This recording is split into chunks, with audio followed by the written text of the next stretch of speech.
Joining us now, as she does every Thursday, the head coach of the Oklahoma Sooners women's gymnastics program, the top-ranked, might I add, KJ Kindler. Coach, how's it going?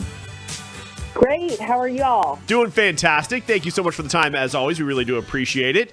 Let's go back. The good news for you guys is, let's see, you take down number 10 Alabama, so you should have an easy weekend this weekend at home against the number 13 Arkansas. That's cool, right? Yeah. I don't know that it will be easy, but yeah. I'm totally kidding. I know it's brutal. It's the SEC, but let's go back to last week, though. I know we've talked about Jordan Bowers a lot, but, is there anything else that you can say that you haven't already said about how fantastic she has been? I don't know that there is. She just keeps churning out great results week in and week out. And certainly she's worked very hard to be in this position. It's not just magic that's happening when she steps out onto the floor. It's definitely intense preparation that she's done for years and years. Definitely, wants to make the most of her senior season. I know that, and is an incredible leader. And she just, that intensity on her face, that's real. She's in it, There's not ever a moment that I think, is she with us today? She's always with us. I want to ask about the SEC schedule a little bit because I know, and I don't know this for sure, but I'm almost positive you're very regimented in how you go about your systems because you know what works. But it's your first year in the SEC, and you're not taking these old Big 12 trips that you've been taking forever. So there's new preparation for new teams and new systems and stuff. It's not that it's throwing you off, but how are you going about that this season? Is it refreshing? Is it just a little bit of a thorn in your side? How are you going about that? I think it's refreshing. We've been to a lot of these locations before, but not consistently, and definitely not within 1 year. And they're not all easy to get to, as you know. So we've had to be really methodical. How are we gonna do this? And then, of course, the schedule's been, set in front of us. So we are definitely trying to use it and our philosophy kind of meld the two. So we're looking at being home for the next 2 weeks and how to prepare our team to be home for 2 weeks in a row, which is pretty rare. We usually don't have back-to-back home meets. So this is a situation where we can kind of regroup, get our studies and everything under control. We won't be missing any class. Our stress levels should be lower. It's also a time for recovery where we won't have as much travel. So we're going to use these next, 18 to 20 days to really kind of regroup and build back up our physical strength. When you're on the road, you have to make some compromises when it comes to that. So this is a good time for us to do that. And then we head to LSU. And so that's a big one. And so we're just kind of methodically going through every week and trying to figure out how to use it to our advantage. Coach, I have a weird, scoring question with you I wanted to ask. When you look at what your girls do out there, like Faith Torres, for example, you guys are on the beam this weekend, 4.9575, I think is what you guys got, which is the second highest score in the nation. Do you get more fired up for a 10 performance by a singular athlete, or do you get more fired up for a total group score on an event? Both. I think you can't, getting a 10 is such a special moment. You can't help but have that kind of reaction because these women work their whole lives to see that score on the scoreboard. And it's not easy to get. And as we've seen this year, they're not giving very many. Mm-hmm. So it's very exciting when that happens. But also when you're on the road, you're ending on beam, which, by the way, is my favorite thing to do. I love it. You're on this event that it's really a make it or break it event, and the other team's on floor, so the crowd is crazy. If you can use all that to your advantage, if you can end on an event like that with that kind of performance, that's huge for your team's confidence moving forward, and it's just a great result. So yes, I think you get equally excited. Is it frustrating as a coach? Do you sort of dig it in a way that the judges aren't handing out as many 10s? And I know it's probably not, I don't want to say tough to go back and look and see what, how they're scoring things, but do you prefer that because it gives your girls maybe something to work a little harder for? Yeah, I think they're always working hard. I don't think that getting a 10 makes them relax, not at least the character of the athletes on our team.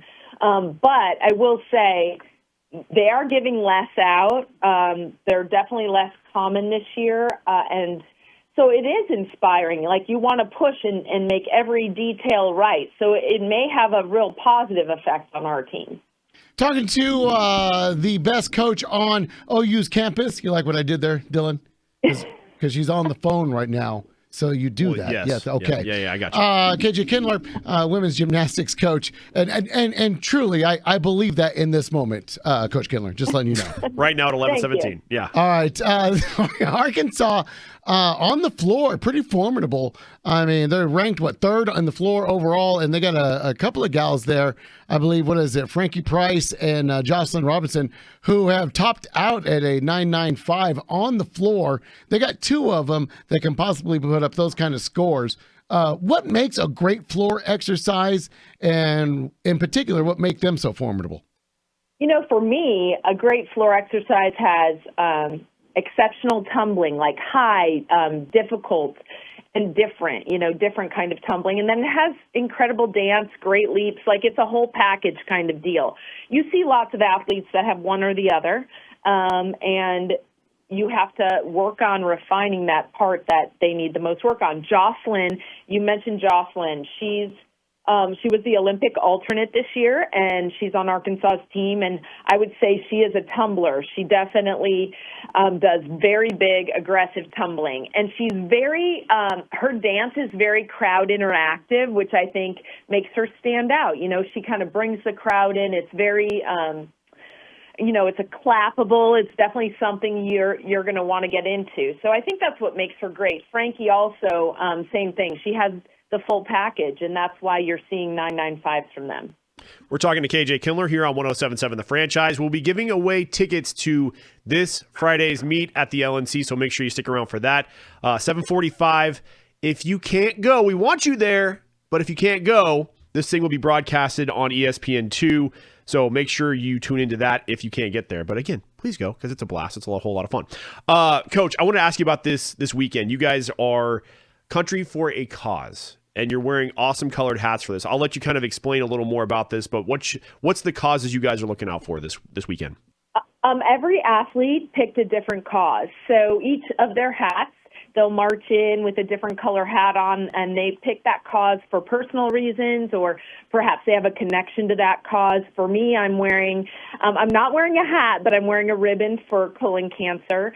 A blue ribbon. So each color indicates a different cause, and they'll be playing country music throughout the entire meet, which, I will live through. You and I are the same. Oh my gosh. I'm like, I always tell people I'm the worst Oklahoman of all time. I don't have cowboy boots. I don't have a cowboy hat. I don't like country music. So I feel you. I have an appreciation for it. There are a few things I listen to, but I will say, like, our team loves it, so they're all into it. But we're really excited to represent our causes. We certainly, there's a lot of people that have a lot of things that are close to home for them, and definitely want to represent them well. Well, finding out that the country music side of you, Coach, we were talking to a very good coach on the OU campus, KJ Kindler. On 107.7. Which kind of brings me to my next question a little bit. As far as you as a coach and like how meticulous you are, or how much of a manager you are on this, is there ever times that gals will bring you like a song or a routine they want to do and you have to nix it because it just like no that's not going to fly? All the time. So here's the deal. I ask for their help. I want them to help me because I want them to have their style reflected in what they do. But inevitably, like everyone on earth, they procrastinate, and then they never send. And then in the circle, we meet in a circle every day before we start, and I remind them, hey, I haven't gotten any music. And then they send me whatever trash is on their playlist, and they do it on purpose just to say they sent me something. And then I'll listen to it, and I'll say, is this a joke, or is this for real? Do you really want a floor routine to this? I don't know that you do. And so anyway, that's kind of how it goes. But every once in a while, they send me something amazing. I'm just letting you know, if you ever had to deal with Dylan Buckingham in that situation, it would be nothing but corn and Limp Biscuit. That's not right. That's not right. There'd be some of that, but it wouldn't be all that. And Lincoln Park. That's all he would be doing his floor exercises to. Hey, listen, it'd be high energy, okay? Yes, it would be. Yeah. Okay. So what's the craziest, can you say what the craziest thing somebody sent you over your career? Oh, gosh. Like, have you gotten a heavy metal one, or is it like... Cotton Eye Joe? I'm not a fan of that. That was legit sent to you? That's awesome. Yes. And I refuse to do it. So do you have like final creative say on that? Yes. Okay. Absolutely. That's what she was saying. Yeah, no, I thought that. I was just double checking. I'm pretty sure I heard that, but yeah. No, I mean, no, she's won a couple of natties, bro. I know. Yeah, I got it. I would definitely let my ladies know. Yeah, no, this isn't going to fly. I know what flies. This doesn't fly. Speaking of flying, I mean, right now, if you could say any element that you guys are working on, and I know we're nitpicking here, but I also, cover the Oklahoma City Thunder, and I have to nitpick on losses. So if you could say any one of your elements that you're doing, where are you really trying to fine tune before you guys get to the SEC tournament? Yeah, I mean, I think landings, definitely landings on vault, on floor. Those are very important. Beam landings have been remarkably well. Like from a statistical standpoint, we're sticking an average of 4, sometimes 5, sometimes 6, which is really remarkable. You want to be in that 4+ range on balance beam, and maybe 5 out of the 6. And then bars, same thing. Like we're aiming for 4 to 6 duck dismounts. That's going to make a huge difference in your score. And so everyone on the same page is what you're looking for, kind of a domino effect. Like that first person sets it off, and then it's almost like you can't step, right? So that's something we're definitely working on. But honestly, the little details, we're now 5. This is going to be our 5th meet, and we're through 25% of our season. And so now you're kind of through the part where you're trying to figure out, what can I do, and then what is the potential of what I can do. And you've done this thus far. Let's say it's a 9.875. Can you get to a 9.925, and how do you do it? And so that's kind of what we're analyzing right now and trying to refine. So that's a big part of gymnastics, is that the small details and having them come out in those big moments. Coach, good stuff. We do appreciate the time. I do have one one last simple question. Simple. And can you, Cotton Eye Joe? Like, is it a thing where, because listen, I married a woman from Houston, Texas. Okay, before I married her 20 years ago, I did not know how to Cotton Eye Joe. We've been to plenty of our family's weddings, and through time, I've had to, and it's incredibly enjoyable. It's a lot of fun. Are you saying I should do it? I'm just, first of all, are you admitting you don't know how to Cotton Eye Joe? No, I don't. Okay. I don't either. What? Well, there's no hope for you, pal. Yeah. I highly suggest that, yes, you learn how. It's fun. They do it at weddings. You get a group of 6 or 7 people. You put your arm around, you go around, and you kick and do all your stuff. Do-si-do. Oh, don't see what you're doing. I could maybe mix that with the chicken dance or whatever, and it could be like a whole wedding theme. Yes. See? There you go. And then, listen, you guys can pull this off. The hokey pokey, maybe? You end it with the Dirty Dancing time of your life. And then have somebody run. And see? Okay.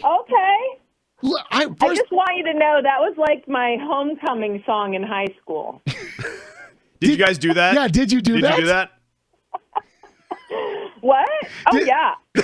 At the dance, did you guys try to baby in a corner? Yeah, she's saying yeah. Oh, yeah. That's awesome. Coach, and one more thing too. I mean, I'm just wasting away here, pushing buttons and talking with this guy. When you need a real creative, thought guy, hey, just hit me up. I'll go down there and help you guys out.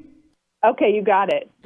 Okay. Coach, good luck on Friday tomorrow. That's tomorrow. Yeah. Have a great rest of your day. We'll chat with you next week. Thank you. Thank you Bye-bye. very much. KJ Kindler joining us. He does every Thursday right here on The Franchise, the awesome.